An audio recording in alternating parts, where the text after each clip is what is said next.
In this lessons episode, explore what makes marketplaces succeed and how platforms differ from traditional business models. Discover the key elements that drive engagement and trust. Understand how balancing supply and demand prevents negative network effects, and uncover why focusing on one niche can outperform even the biggest competitors.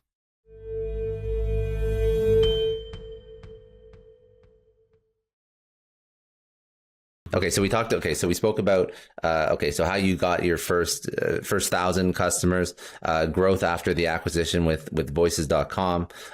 Any other tips for how you scaled and marketed the business? Anything innovative or different that you tried, failed at, learned lessons from that you want to talk about?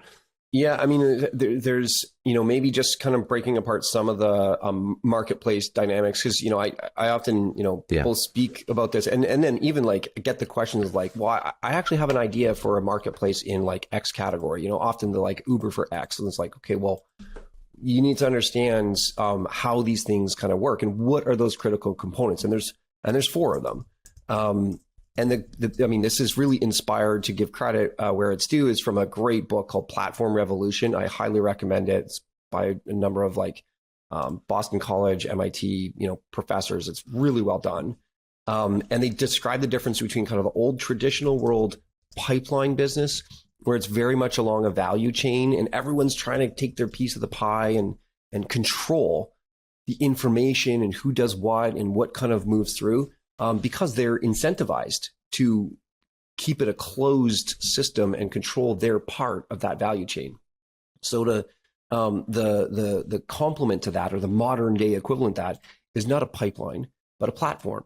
And a platform has four components. You have the participants. We talked about this, the buyers and sellers, the creators and the consumers. So even on YouTube or podcasts, there are people creating, and then there are people listening.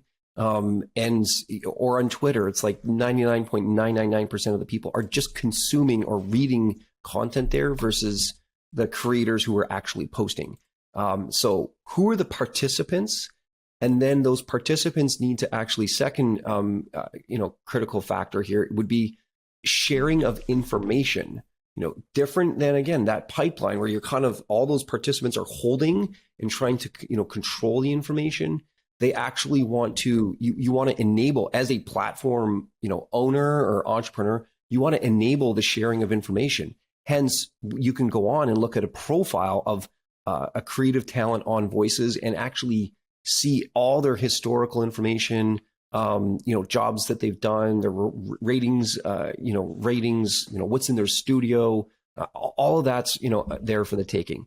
Then there's the exchange of services. And so it could be a product or a service.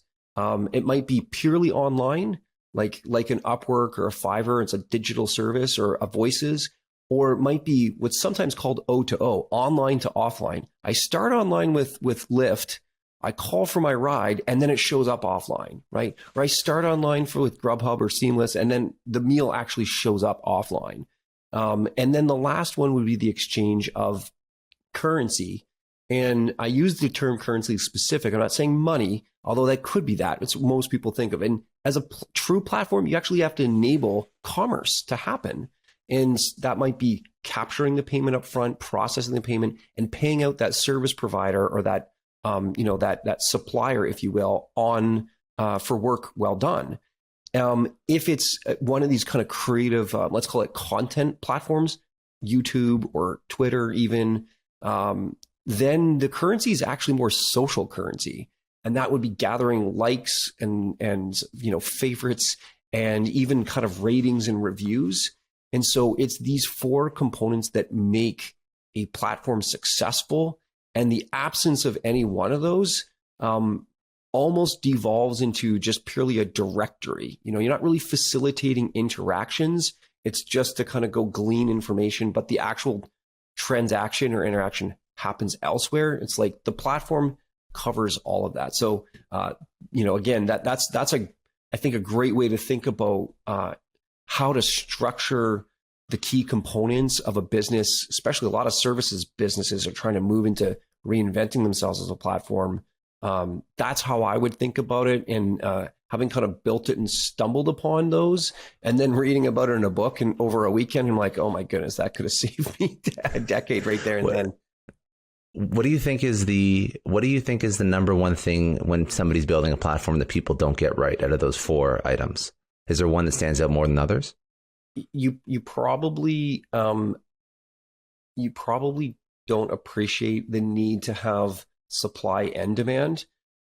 All marketplaces, and I use that term platform marketplace a little interchangeably again, they're going to be either supply constrained or demand constrained. And if you don't know which one it is for you, you're probably going to be, servicing and building up the wrong side for too long. And so, case in point, actually I had a friend who was one of Uber's first 50 employees. And I mean, there's tens of thousands of full-time employees and all that's early on. Very early on. And he, his job was to actually go city to city to get drivers. And once they got enough drivers, he basically launched new cities.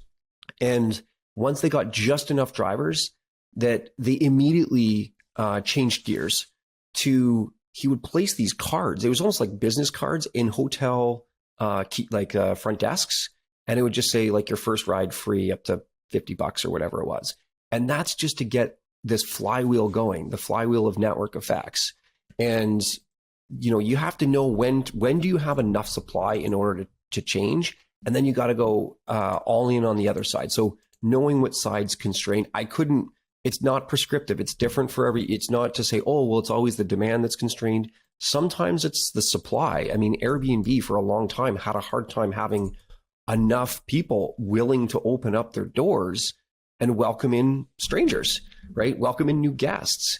And so, it will vary depending what business is. But if you don't get the people in the marketplace using it and both supply and demand, you actually can have negative network effects, not where it's self-reinforcing upwards, where you're getting more and more and more people. An example might be, the installation of the first fax machine, not useful. The second fax machine, useful. And third and fourth and fifth. But at some point, people started throwing these fax machines out because why do I need a fax machine? So that's now negative network effects where, every time someone gets rid of one, the remaining people who have fax machines, it's less valuable than it once was. So you have to be constantly investing in that positive network effects where you're growing your base and doing so in that kind of equilibrium fashion. One last point I wanted to bring out, because this was an interesting point that I thought we should touch on. You said that you can you can compete with larger players by simplifying. Now, this is not just platform specific, but I mean, this is a great lesson. So talk to me about that.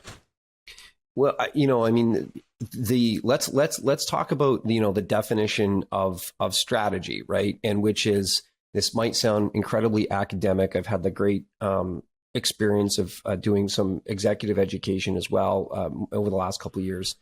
And this definition's kind of stuck with me of strategy, which is arguably one of the most, overused terms. And it's not a vision. It's not your values. It's not employing best practice, because that's what everyone else is doing. Strategy, in short, is choice. And it's the interaction of the integrated choices that a firm makes, like a business is going to make, that differentiate it from other players in the industry to deliver long-term financial results.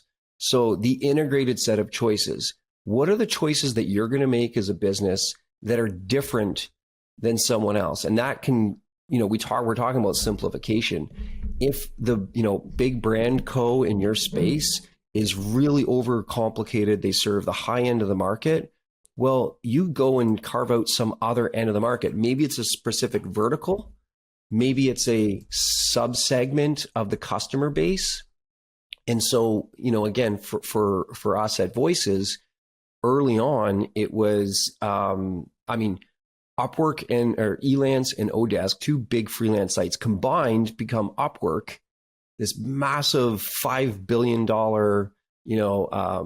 market cap, business that's now publicly traded. But they do every category, right? You can hire and listen, we totally admire what they're doing. They're crushing it. But you can hire a musician, to an electrician, to a graphic designer, to a virtual assistant, and a web developer, and so on and so forth. They have 70, 80 categories and like 8,000 skills that are all represented. So huge breadth. So how do you look at that and go, well, what aren't they doing, right? Or what isn't my big competitor doing that maybe I can take that slice and own it? And for us, that was voice, and voiceover. Now, at risk of sounding like it was completely calculated and so forth, I think what we've discovered over time is that that's held up to be true. We can, I would much prefer to go really deep on one vertical area and own it as much as possible, becoming the, domain expert in this area. Again, kind of like the thought leader, again, term probably overused, but owning that space. Before you go deep before you go wide is probably the simplest way to describe it. And so it's like, do something different and then cut out all of the non-value added activities that if you talk to your customers, like, do you appreciate that we do this? Have you run any surveys to understand what's working and what isn't? And we do those like quite periodically, both, let's call them quantitative surveys to new customers, longstanding customers, and then follow that up with the qualitative interviews. We always ask at the end of the survey, do you want somebody to contact you to quickly talk through? And you probably get like 5 or 10% of people are like, yeah, actually, I'd like to talk to you about this and share more in-depth feedback.